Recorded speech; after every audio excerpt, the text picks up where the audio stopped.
गेल्या अनेक दिवसांपासून स्थानिक स्वराज्य संस्थांच्या निवडणुकांकरता मनसे आणि ठाकरे एकत्र येण्यासंदर्भात चर्चा होतीये.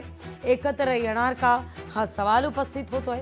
या युतीकरता पडद्यामागे बऱ्याच हालचाली या घडतायत. उद्धव ठाकरे यांनी भाषणादरम्यान राज ठाकरेंसोबतच्या युतीवर भाष्य केलेलं आहे. एकत्र आलोय ते एकत्र राहण्यासाठीच असं उद्धव ठाकरे म्हणतायत.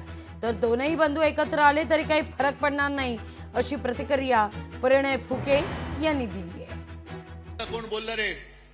उद्धव ठाकरे आणि राज ठाकरे एकत्र येणार का? अरे मग 5 जुलैला काय केलं होतं आम्ही? आणि तेव्हा मी बोललेलो आहे आम्ही एकत्र आलोय ते एकत्र राहण्यासाठी. जिथे माझ्या मातृभाषेचा घात होत असेल तिथे मी मराठी माणसामध्ये फूट पडू देणार नाही.